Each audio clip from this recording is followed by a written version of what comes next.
Hola, buenas tardes. A ver, un momento que voy a subir el volumen, que no sé si me estáis escuchando bien. Eh, bueno, espero que me estéis escuchando bien. En esta asignatura de investigación en cáncer infantil, hoy os voy a impartir la clase del tema 11, que va a estar centrada en el avance en el estudio de la leucemia y el linfoma. Y bueno, puesto que ya me conocéis de otras clases y sabéis que yo trabajo en el laboratorio de investigación del Hospital Niño Jesús, centrado en el estudio de la leucemia, pues he pensado que esta clase la vamos a focalizar en que os cuente pues cómo son los proyectos que tenemos actualmente en activo para el estudio de la leucemia y que va a dar una idea de cómo realmente está el campo y lo que interesa a día de hoy. Entonces, bueno, pues vamos a empezar. Bueno, en el laboratorio estamos interesados en estudiar diferentes aspectos de la enfermedad, desde la propia predisposición hasta los eventos de recaída, que es la alta incidencia que tiene la propia enfermedad, pues hay una gran parte de los niños que aunque se curan, otros, el 15% aproximadamente, todavía recaen y el pronóstico de estos niños que recaen es malo. Por lo tanto, la recaída tiene que ser uno de los focos de estudio e investigación en la leucemia linfoblástica aguda. Eh, los proyectos que tenemos actualmente activos pues tienen como propósito pues responder algunas preguntas que nos parece que son muy interesantes, como por ejemplo si somos capaces de prevenir el desarrollo de la enfermedad. O, por ejemplo, si somos capaces de generar modelos que, preventivos, no, perdonad, em, modelos que podamos predecir lo que va a ocurrir en la enfermedad, que no me salía la palabra. O, como acabo de decir, estudiar qué condicionantes son los que hacen que un niño recaiga, ¿no? Para dar contestación a estas preguntas, pues, por ejemplo, en el caso de la predisposición, tenemos actualmente abiertos dos proyectos. Uno de ellos, que se llama el modelo Prevent, es un modelo en el que utilizamos modelos animales para llevar a cabo este modelo y lo que pretendemos con este proyecto es determinar qué factores son los que determinan que se desarrolle la leucemia cuando naces con predisposición, ¿vale? Luego existe otro proyecto que tenemos activo, que es el modelo, perdonad, es el proyecto CUNINA, en el cual hemos analizado el genoma de 100 familias españolas cuyos niños tuvieron leucemia. Todos estos proyectos ahora los vamos a ir desgranando un poquito más y os voy a enseñar cómo nosotros analizamos los distintos aspectos de la enfermedad, ¿vale? En el caso del proyecto Leucodomis, lo que nos hemos propuesto ha sido el desarrollo de modelos preventivos en el cual nosotros vamos a poder desarrollar modelos digitales para así poder prevenir o predecir cómo va a cómo va a evolucionar la enfermedad, ¿vale? Y finalmente, en los proyectos cuyo objetivo es el estudio de la recaída, nos vamos a centrar en estudiar esas muestras de recaída o esos pacientes de recaída desde el punto de vista de la genómica y la citogenómica, también la evolución clonal y asimismo también tenemos un proyecto abierto en el que nos interesa desarrollar modelos de ratones de recaída espontánea, de tal forma que podamos a lo mejor en el futuro poder probar nuevas drogas para aquellos niños que han recaído, ¿de acuerdo? Debajo de cada uno de los proyectos os he puesto diferentes tecnologías a través de las cuales nosotros damos respuesta a estas preguntas y analizamos lo que nos interesa. Todas os suenan porque hace dos clases tuvimos una clase específica de técnicas analíticas en oncología. Entonces, pues bueno, pues aquí os pongo el single cell RNA-seq, ¿no? Que analizaba la transcriptómica a nivel de célula única, el Single Cell Attack, que analiza la epigenética a nivel de célula única, también la citometría espectral, que nos va a dar idea o nos va a indicar, va a definir ese inmunofenotipo de estas células tumorales. Asimismo, también hemos utilizado el análisis por West, que os acordéis que es un tipo de secuenciación un tipo de NGS que lo que analiza es la secuencia de los exomas, es decir, de las partes codificantes de los genes. También hemos utilizado para el desarrollo de estos proyectos técnicas de citogenética, de citogenómica como el mapeo óptico del genoma, que ya hemos hablado de ella, o la proteómica o la biofísica, que en este caso nosotros no hacemos ese tipo de tecnología, ¿vale? Bueno, pues vamos a ir hablando poco a poco de cada uno de estos proyectos, os voy contando cuál era nuestro objetivo y cómo, en qué situación está o algunos datillos que vamos teniendo, ¿de acuerdo? Bueno, en cuanto a la predisposición a la leucemia linfoblástica aguda, pues decir que ya se sabe, ¿no?, que durante el desarrollo embrionario, el 5% el 5% de los niños en sus células en el desarrollo embrionario presentan una lesión genética. Esta lesión genética, ¿vale?, les va a predisponer a desarrollar la enfermedad. Sin embargo, una vez que estos niños nacen, solamente el 1 o menos del 1% de estos pacientes o de estos niños, perdonad, desarrollan finalmente la enfermedad. Por lo tanto, nos preguntamos qué condicionantes son los que van a determinar que, teniendo dos niños la misma lesión genética que les va a predisponer a desarrollar la enfermedad, unos sí lo hagan y otros no, ¿de acuerdo? Porque si somos capaces de determinar cuáles son estos desencadenantes y estos factores que van a determinar que cuando nazcas con predisposición tengas la enfermedad, vamos a poder desarrollar estrategias para evitar que esos niños que nacen con la predisposición finalmente desarrollen la leucemia, ¿de acuerdo?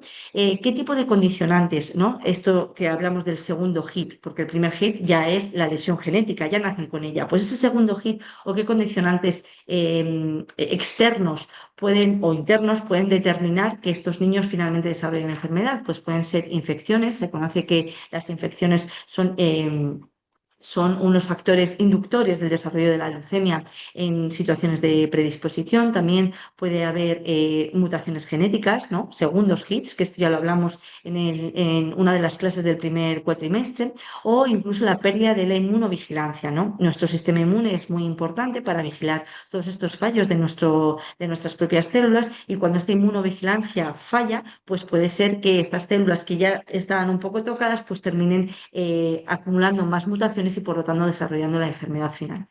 Entonces, nuestro objetivo en este proyecto, ¿cuál será? Pues prevenir la conversión de un gen, o sea, de un clon preleucémico a un estado totalmente irreversible ya leucémico, ¿no?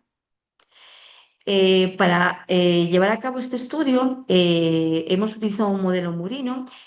Bueno, hemos utilizado dos tipos de modelos murinos, pero nosotros en el laboratorio nos hemos centrado principalmente en el modelo murino PAX5 heterocigoto, ¿vale? Son en ambos casos, tanto el PAX5 como el modelo ITV-RAS1, son modelos de leucemia linfoblástica aguda, son modelos espontáneos. En el caso del ITV-RAS1, pues presenta la translocación, y en el caso del PAX5, del modelo de PAX5, es un modelo de ratón heterocigoto para el gen PAX5, que como sabéis es un driver de la linfopoiesis B, de tal manera que la ausencia de uno de los alelos en este modelo va a genera un modelo de predisposición que permitirá que con distintos condicionantes se desarrolle finalmente la enfermedad, ¿de acuerdo?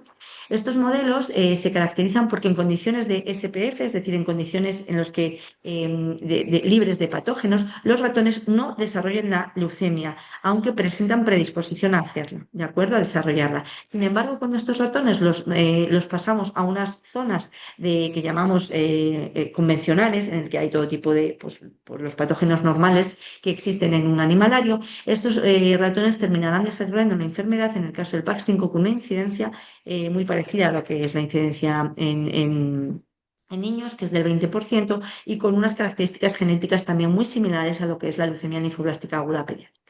En este caso, cuando nosotros pasamos a los ratones a esta situación de infección, ¿vale?, vamos cada 2 meses monitorizando el desarrollo de la enfermedad. ¿Y cómo realizamos esta monitorización? Pues realizamos aspirados de médula ósea en el canal del fémur. Cogemos con una aguja, pinchamos el canal del fémur del ratón, aspiramos, igual que se hace en los pacientes, aspiramos la médula y por medio de citometría del flujo vamos a ir monitorizando el desarrollo de la enfermedad, que ahora os voy a poner unos ejemplos de cómo esto ocurre, ¿de acuerdo?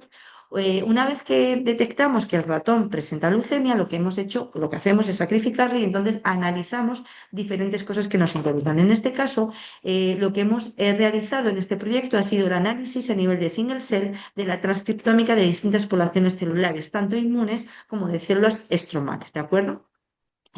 Dándonos información acerca de un montón de parámetros celulares o homeostáticos que nos interesan, que ahora veremos más tarde, ¿de acuerdo?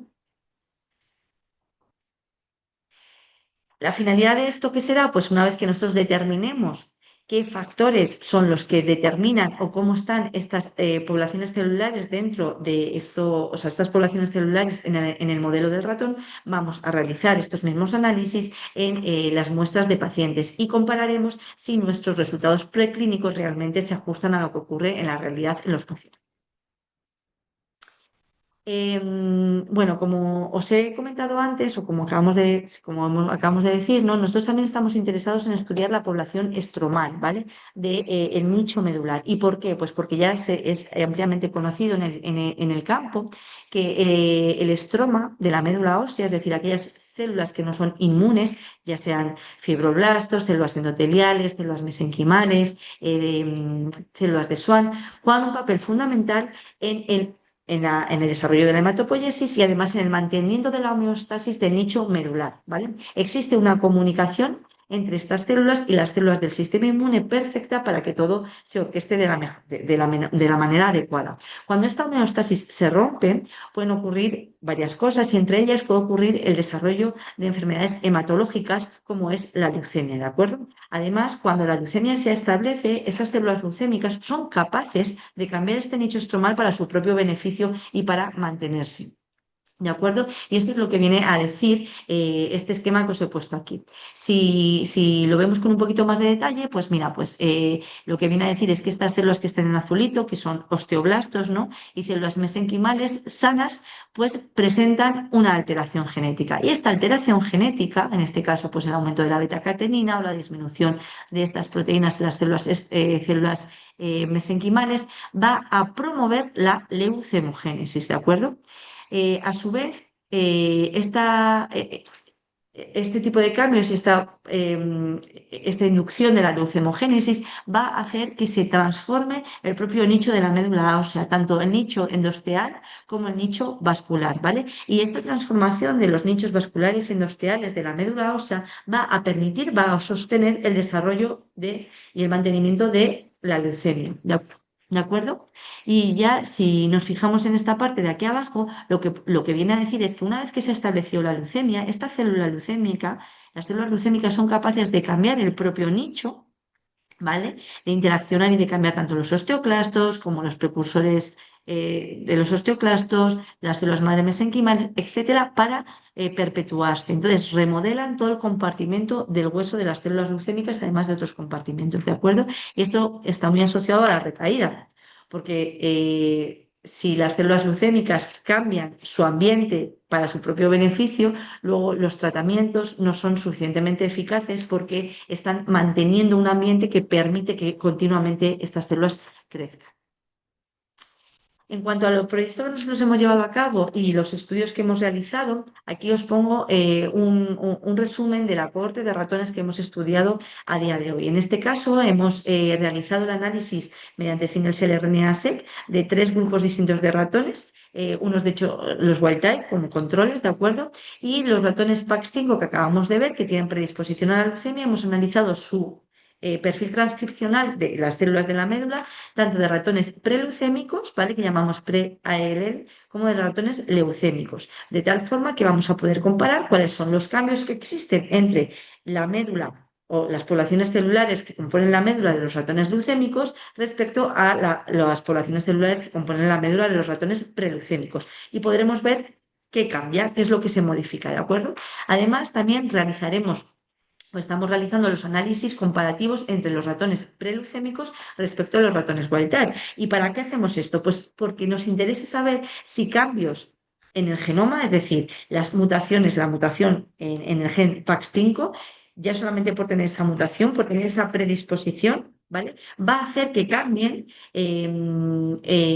pues componentes en la propia médula ósea o va a hacer que cambie el perfil transcripcional de distintas células estromales, de células inmunes, etcétera, ¿de acuerdo? Porque nos es muy interesante saber si ya solamente ese cambio genético provoca un cambio en lo que es el propio ambiente de la médula ósea, que podría ayudar al desarrollo o podría establecer un escenario que favorezca ese segundo hit y que finalmente desarrolle la leucemia, ¿de acuerdo? En esta tabla, además de, bueno, pues, que es definir los tres grupos, pues en cada uno de los ratones, pues definimos pues, la edad que tenía, a la que pasamos a los ratones de la zona libre de patógenos a la zona con patógenos, el porcentaje de blastos encontrado en el momento en el que nosotros sacrificamos a los ratones, el porcentaje de blastos en la médula, el fenotipo de esta leucemia, que en todos los casos ha sido igual, que tiene un fenotipo que es B200 low, IgM negativo, CD19 negativo y CD25 positivo en cuanto a la expresión de proteínas de superficie, si la leucemia había pasado de sangre y la edad que tenían estos ratones. Bueno, como acabo de comentar, nosotros monitorizamos a los ratones mediante citometría de flujo. Aquí os he puesto un ejemplo de una parte del panel, porque este panel es muchísimo más extenso, de un ratón preleucémico y de un ratón leucémico en base a la expresión de estos receptores de superficie. Y os pongo el análisis tanto de la médula como de la sangre periférica. Lo más importante a fijarse es estos paneles que os pongo aquí, ¿vale? En el que analizamos la expresión de B220 respecto a IgM.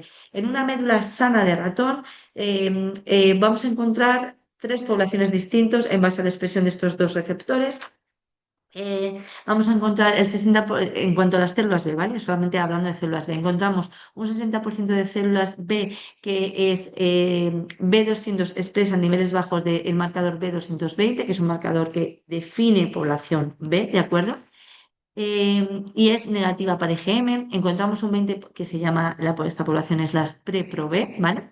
Encontramos un 20% de células inmaduras que expresa bajos niveles de B220, pero altos niveles de IgM, y encontramos un 13% de células recircularizantes, células B recircularizantes, que son B220, o sea, con alta expresión de B220 y es IgM positiva, ¿de acuerdo? Bueno, pues fijándonos en estas tres poblaciones, bueno, antes de ir al ratón leucémico, si nos fijamos en estas tres poblaciones en la sangre periférica, como veis, lo que falta es la población de las células pre-Pro-B, que es lo normal, porque son células B inmaduras, que solamente encontramos en la médula ósea, ¿de acuerdo? Si nosotros comparamos este análisis con el ratón leucémico, ¿vale?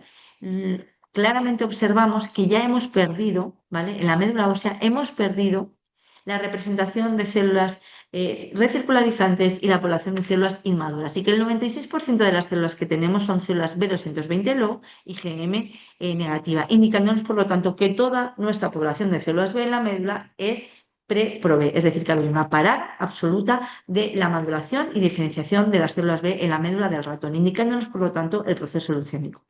Si analizamos estas poblaciones en la sangre periférica, pues vemos que en este caso sí que encontramos células pre-Pro-B en sangre periférica, indicativo, por lo tanto, de que ya la leucemia ha pasado a la sangre del ratón, aunque todavía podemos encontrar algo de células recircularizantes.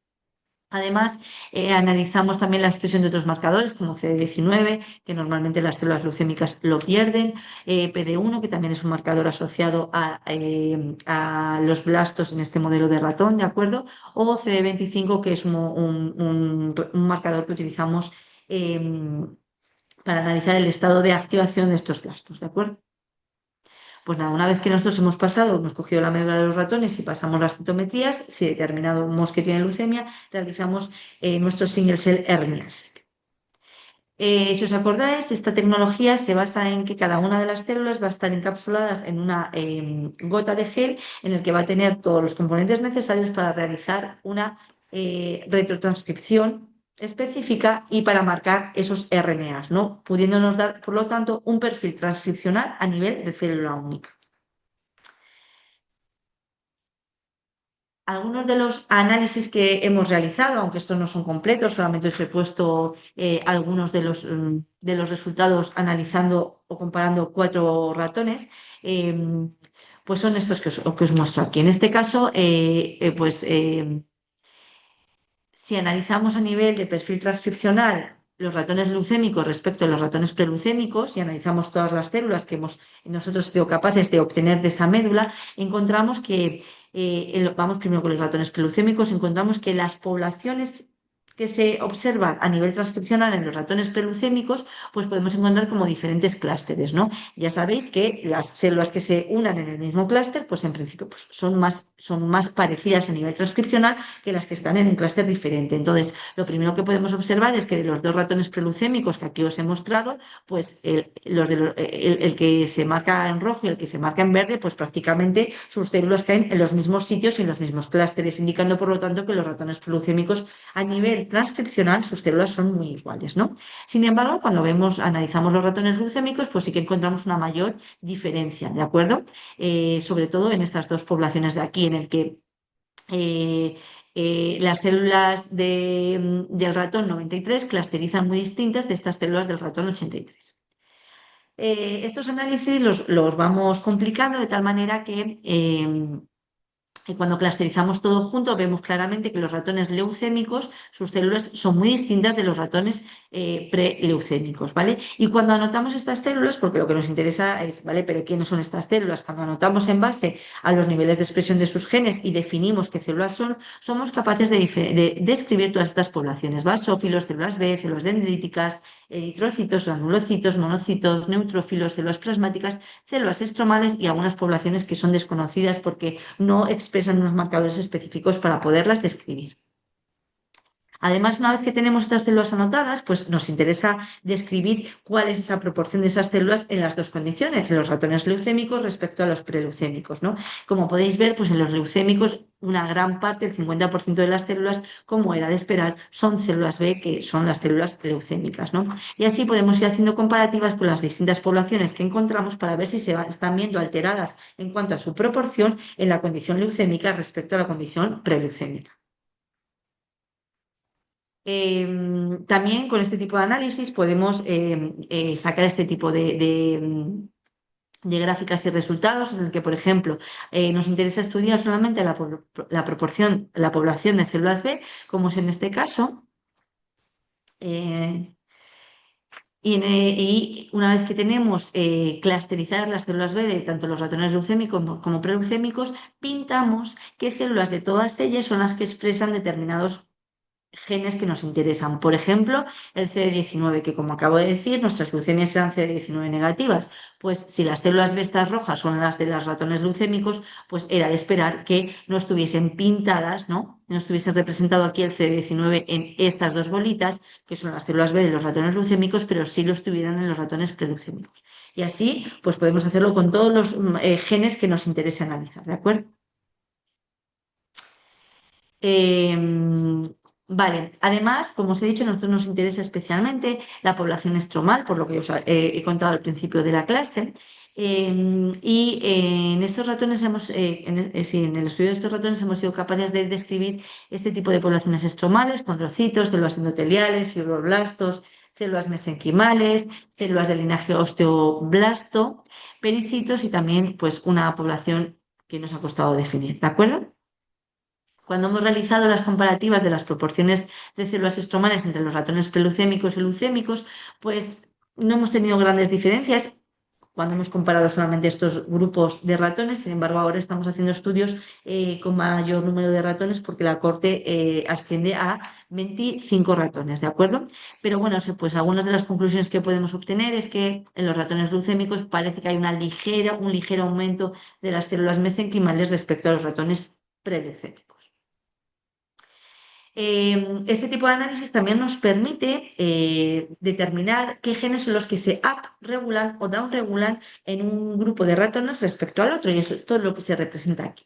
Si nosotros comparamos los ratones leucémicos respecto a los ratones preleucémicos, obtenemos, como pone aquí esta gráfica, en este caso solamente os lo he mostrado de la población estromal, pero puede ser de todos los tipos de poblaciones que describamos, obtenemos un aumento en la expresión o disminución de la expresión de un montón de genes, ¿no? Por ejemplo, aquí en las células estromales, pues nos definen que En los ratones leucémicos hay 92 genes en células estromales que están downregulados respecto a los ratones preleucémicos y sin embargo hay 136 genes que están upregulados en los ratones leucémicos respecto a los preleucémicos en la población estromal y así consecutivamente. En este caso, estos resultados vienen del análisis comparativo con una log fold chain de 2, significa que hay un aumento de 4 veces o una disminución de 4 veces, ¿no? Pero si queremos ser más restrictivos y quedarnos con aquellos genes que se upregulan o downregulan muchas más veces, pues aumentamos este valor y entonces, como veis aquí, el número total, por ejemplo, ahora de genes que en la población estromal se upregulan y downregulan, pues ha disminuido, ¿vale? Esto nos ayudará a describir o determinar qué genes son los más significativos en cuanto al aumento o a la disminución de su expresión génica cuando comparamos grupos, ¿de acuerdo? ¿Qué más cosas podemos extraer con estos análisis? Pues podemos determinar qué rutas de señalización celular, a ver, que es que, esperad, que está tapando esto, no, ay, a ver, que le he liado, que dejo de compartir en vez de,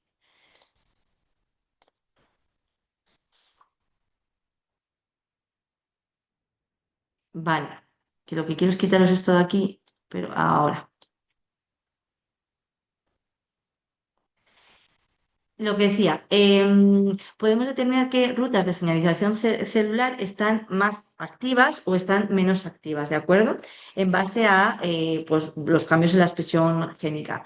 Entonces, bueno, pues podemos obtener pues, este tipo de gráficas, ¿vale? En este caso, pues lo mismo, siempre comparando un grupo respecto al otro, ¿no? Y finalmente, también con estos análisis de single cell, estamos describiendo cómo es la interacción entre las distintas poblaciones celulares que describimos en la médula, tanto de los ratones que presentan leucemia como los que están solamente predispuestos a desarrollarla. ¿Por qué? Pues porque, como he dicho al principio de la clase, la homeostasis de la médula es fundamental para que haya un desarrollo adecuado de la hematopoiesis. Y esta homeostasis se basa en la interacción entre las células inmunes y las células estromales y entre las células inmunes entre sí. Es decir, hay una comunicación muy importante entre estas células. Entonces, estos estudios van a dar luz o van a indicar si alguna de estas interacciones o sí, de esta interacción celular entre los distintos grupos puede tener un papel relevante en el desarrollo de la enfermedad. ¿De acuerdo? Y bueno, aquí nada, pues es otra manera de analizar estas interacciones celulares, pero en este caso, pues centrándonos solamente en una ruta de señalización que nos interesa, en vez de antes que era todo, ¿no? Bueno, pues esto es unas pinceladas de todo lo que podemos obtener o estamos obteniendo a partir del análisis de estos estudios, ¿vale? Bueno, si nos pasamos al segundo tipo de proyectos de los que hablábamos, centrados en la predisposición, también nosotros hemos desarrollado un estudio muy amplio en el que pretendíamos describir nuevos genes de predisposición a leucemia. Para ello, hemos analizado la línea germinal de 100 familias españolas cuyos hijos tuvieron leucemia, se diagnosticaron de leucemia y ya estaban en remisión completa, ¿vale? Y hemos estudiado tanto la línea germinal del padre, de la madre y del hijo en este momento de remisión completa, además de el estudio de las células somáticas en el momento del diagnóstico de la leucemia, ¿de acuerdo? ¿Esto cómo lo hemos hecho? Lo hemos hecho mediante el análisis por West, es decir, el análisis de la secuenciación de los exomas del DNA, ¿vale? Como ya esto ya lo hemos visto, pues lo voy a pasar rápido. Extraemos el ADN, hacemos las librerías, acordaros que ya hablamos de cómo se hacían estas librerías, secuenciamos y luego analizamos por medio de pipelines bioinformáticos, ¿no? Y lo que acabo de decir, hemos determinado variantes germinales y variantes en la línea somática, es decir, en el diagnóstico de la leucemia. Nada, unas pinceladas y un trocito de una tabla que he podido plasmar aquí porque es imposible traer estos datos para que veáis qué es lo que hacemos, qué es lo que se saca de aquí, ¿vale? Pues en el análisis de la línea germinal, ¿qué cosas podemos describir? Bueno, pues primero, vamos a describir cada una de estas líneas, ¿vale? Es una variante encontrada. Entonces, además de decir que hemos descrito esa variante, ¿qué otra información? Pues en qué cromosoma está, en qué posición del ADN, qué referencia era la buena y qué es lo que ha cambiado, ¿no? El porcentaje de GT es que, bueno, ¿Qué gen? ¿A qué gen afecta? ¿No? Que esto es muy importante. Em, el impacto también que puede, que si está ya descrito es el impacto que pueda tener que se cambie o que tenga esta mutación en este gen, ¿vale? La VAF, la frecuencia alélica encontrada, ¿no? Y también si está heredado del padre o está heredado de la madre. En cuanto al análisis de las variaciones somáticas, pues lo mismo, pues en qué cromosoma, qué posición, qué alteración es la que ha ocurrido, ¿de acuerdo? En qué gen, ¿vale? Si hacemos una comparativa, esto es una tabla muy simplificada, ¿vale? Que os traigo. Si hacemos una comparativa entre las variantes de línea germinal y las variantes de la línea somática, pues encontramos que, o sea, podemos describir que podemos encontrar hasta más de 70.000 variantes en la línea germinal, que muchas de ellas pues no serán, o sea, no serán deleterias, no serán negativas, pero encontramos una media de entre 5 y 10 variantes en la línea somática en las células del tumor. ¿Esto cómo lo podemos determinar? Pues cuando secuenciamos todas las células tumorales, pues restamos lo que hemos encontrado en la sangre periférica de ese niño, analizando la línea germinal, de tal forma que solamente nos quedamos con aquellas variantes que ocurrieron solamente en la célula tumoral, ¿vale? Y vemos que el número de variantes somáticas en las células tumorales es muy inferior al número de variantes germinales, ¿vale? Esto es distinto en los adultos, como ya veíamos, yo creo, ya hace muchas clases en el primer semestre, que los tumores de adultos se caracterizan por tener muchísimas más variantes en la línea somática que los pediátricos. Bueno, si pasamos al tercero de los proyectos que os quería comentar, en el que queremos realizar una base de datos, queremos, por medio de modelos predictivos, ¿vale? Queremos ser capaces de que en un futuro, imaginar, pues venga un paciente, se pueda diagnosticar de leucemia, se analice una serie de análisis en esa muestra y en base a un montón de datos que ya tendríamos computarizados y tendríamos introducidos en nuestro modelo, podríamos predecir cómo va a ir ese paciente y cuál sería el mejor tratamiento que podríamos ofrecerle, ¿vale? Haciendo una medicina personalizada, es decir, desarrollando estos modelos predictivos, prediciendo cómo va a ser el avance de la enfermedad. Estamos en una fase muy incipiente de todo esto, pero lo que hemos hecho ha sido en muestras de pacientes diagnosticados con LLA, hemos analizado estas muestras en el momento del diagnóstico con muchas ómicas, ¿vale? Y las hemos integrado con la información clínica. Bueno, estamos en ello para poder desarrollar estos modelos predictivos, ¿vale? ¿Cuáles son las ómicas o las técnicas que estamos o hemos utilizado para obtener todos estos datos? Pues la citometría espectral para inmunofenotipar de una forma muy precisa esas células leucémicas. El WES que acabamos de ver, ¿no? La secuenciación de los exomas. El análisis de la citogenómica, ¿no? Que en este caso lo hacemos por mapeo óptico del genoma, que ya habéis oído extensamente hablar de esto, pero ahora os contaré algunas cosas de ello. Por medio del single cell RNA-seq que acabamos de hablar, pues también lo hacemos en las muestras de diagnóstico proteómica y biofísica. Con todos estos datos obtenidos en muestras de diagnóstico de los niños con leucemia, podemos desarrollar modelos predictivos una vez que los integramos con la información clínica.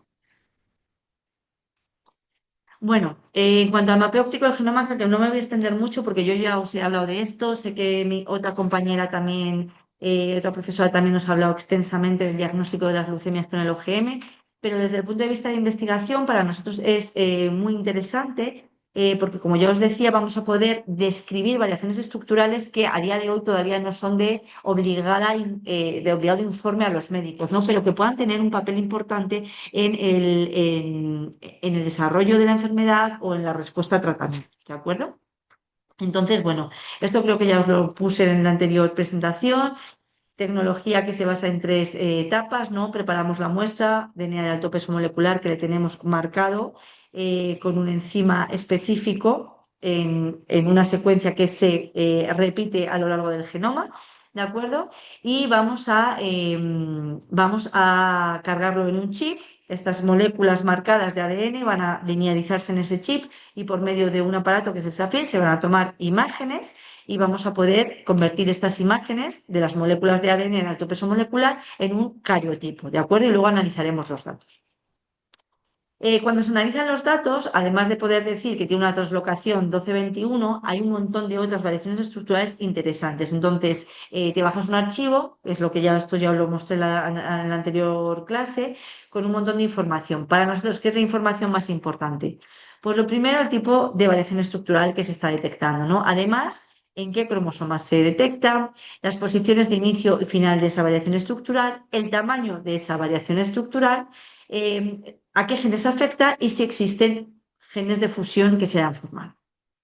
Con esta información de un montón de muestras de pacientes, nosotros llevamos a cabo análisis bioinformáticos por medio de una pipeline que ha desarrollado uno de mis compañeros, en el que vamos a obtener información a partir de las variaciones estructurales a distintos niveles. Al nivel de qué tipo de alteraciones se están detectando, a nivel de qué tipo de alteraciones se están detectando, ¿vale? Es decir, frecuencias de estas alteraciones. También vamos a poder realizar estudios de clustering, ¿vale? Agrupándolo con las variaciones, con las variantes clínicas. Vamos a anotar este tipo de variaciones, qué genes son los que se ven afectados. Vamos a poder realizar análisis de enrichment, como los que acabo de explicar para el análisis de single cell, RNA-seq, pues lo mismo, pero en este caso las variaciones estructurales, qué rutas de señalización celular están viéndose afectadas por estas variaciones celulares, o también en análisis de interacción de proteínas. Algunos de los datos que os traigo aquí de cosas que hemos hecho, ¿no? Pues en este caso tenemos una corte de 100 pacientes o 120 pacientes de leucemia linfoblástica aguda, a partir de los cuales hemos realizado el optical genome mapping. Y como veis aquí, cada una de las barritas es un paciente y cada uno de los colores representa un tipo de variación estructural, ¿no? Neoploidías, delecciones, duplicaciones, etcétera. Y lo primero que se ve es que hay una heterogeneidad muy grande entre los distintos pacientes. Algunos pacientes, no solamente en cuanto al número de variaciones estructurales totales, este, por ejemplo, creo que tiene hasta 300 variaciones estructurales y hay otros que presentan solo una variación estructural. O sea, es una población muy heterogénea respecto a este tipo de variaciones, ¿no? Y también en cuanto al tipo de variaciones que presentan. Pues en este caso, lo rosa, pues tiene una gran cantidad, más de la mitad de su material genético se ha perdido. Sin embargo, existen otros pacientes en el que la ganancia es lo mayoritario.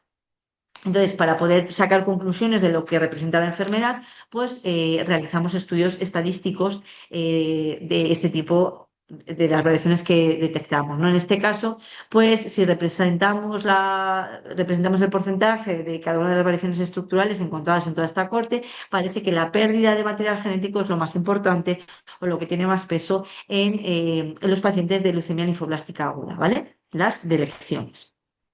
Además, también con esta información somos capaces de anotar, ¿no? Como he comentado antes, de anotar estas variaciones estructurales. Significa que vamos a describir qué genes están viéndose afectadas en estas variaciones estructurales. Aquí esta gráfica, nada, pues muestra que al menos en todas estas, en las variaciones estructurales encontradas, pues afecta a genes que ya están más que descritos importantes para la leucemia linfoblástica aguda. DUS4, PAX5, CDKN2I, TB6, RAS1, etcétera. Pero bueno, esto solamente es una imagen de todo lo que detectamos, que son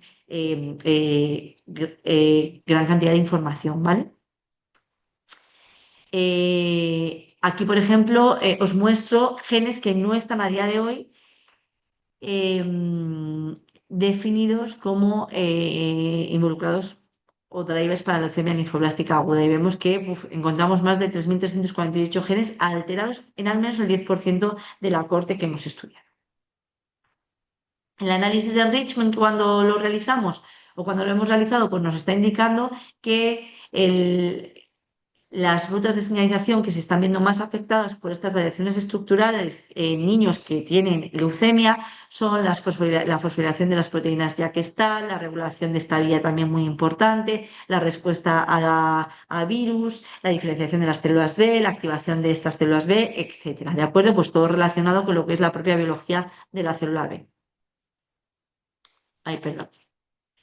Bueno, y si pasamos al último grupo de proyectos en los que nos interesa estudiar la recaída, pues también lo podemos dividir como en dos tipos de estudios que hacemos. Aquellos estudios en los que utilizamos o nos centramos en estudiar la recaída, muestras de niños con recaída, y otro proyecto en el que, como os he dicho antes, intentamos desarrollar modelos de ratón de recaída espontánea, ¿de acuerdo? Principalmente os voy a contar algunas pinceladas de estos dos proyectos. En el primero de ellos queremos estudiar las características citogenéticas y genómicas de las recaídas de la leucemia linfoblástica aguda y también estudiar la evolución clonal, ¿de acuerdo? Y en el segundo proyecto nos interesamos por estudiar el papel del estroma de la médula ósea en la propia recaída. Para dar respuesta al primero de los proyectos, lo que hemos realizado ha sido analizar, o estamos terminando de realizarlo, analizar mediante eh, mapeo óptico del genoma y single cell RNA-seq ATAC-seq, ¿de acuerdo? Muestras de niños en el momento del diagnóstico, de niños que no recayeron y de niños que recayeron, las cuales vamos a comparar. Y también a su vez vamos a comparar el perfil citogenómico y el perfil transcriptómico de las células leucémicas en el diagnóstico y en la recaída, de tal forma que vamos a poder describir qué cosas ocurren o qué cosas nuevas o especiales tienen aquellos blastos que finalmente sí que van a recaer, porque sabemos que han recaído, porque estos son estudios retrospectivos, y además seremos capaces de estudiar qué cambia entre los blastos en el momento del diagnóstico y los blastos en el momento de recaída, ¿de acuerdo? Para poder así dirigir a lo mejor futuros tratamientos para evitar que esos blastos, que son los que dirigen la recaída, avancen, ¿no? Y sobrevivan. En cuanto a la evolución clonal, aunque este es uno de los papers que os he puesto en la bibliografía, ya se sabe mucho acerca de la evolución clonal en leucemia linfoblástica aguda y especialmente también en pediátrica. Todo lo que se ha analizado de evolución clonal ha sido por medio de secuenciación como WES o Whole Genome Sequence o RNA-seq, etcétera, ¿de acuerdo? Y nosotros proponemos o estamos llevando a cabo el análisis de esa evolución clonal, pero fijándonos en las variaciones estructurales, porque creemos que puede aportar una visión diferente a lo que hasta el día de hoy se conoce en cuanto a la evolución clonal de la leucemia linfoblástica aguda. Actualmente, pues estamos en fase ya de análisis y ya tenemos un aporte, pues de creo que son 15 pacientes pareadas de diagnóstico recaída, así que bueno, pues estamos contentos porque creemos que podemos describir esta evolución clonal desde otro punto de vista. Y en cuanto al papel del estroma, pues os he dicho que, como os he comentado antes, es muy importante, ¿no? Y en la recaída ya se ha descrito, que he puesto pues, un fragmento de un paper que también lo tenéis en la bibliografía, muy interesante, en cómo esa célula leucémica cambia todo el ambiente para perpetuarse y así poder seguir proliferando indefinidamente, ¿vale? Y estos cambios tienen lugar tanto a nivel de secuencia como a nivel epigenético. Por lo tanto, nosotros, como os acabo de comentar, nuestra propuesta en este proyecto es analizar y comparar muestras en el diagnóstico de niños que recaen y de niños que no, o sea, de niños y de niños que recaen y de niños que no recaen, y además comparar la muestra en el diagnóstico y la muestra en el momento de la recaída. ¿Por qué tecnología? Pues por single cell RNA-seq y por single cell ATAC-seq, para poder describir el perfil no solo transcripcional, sino también epigenético de las poblaciones que conforman la médula ósea, ¿de acuerdo? En este caso nosotros estamos muy focalizados en el estroma, pero también en nuestros análisis tendremos información acerca de la transcriptómica y de la epigenética de las células inmunes. Y bueno, pues hasta aquí. Aquí os dejo parte interesante de bibliografía.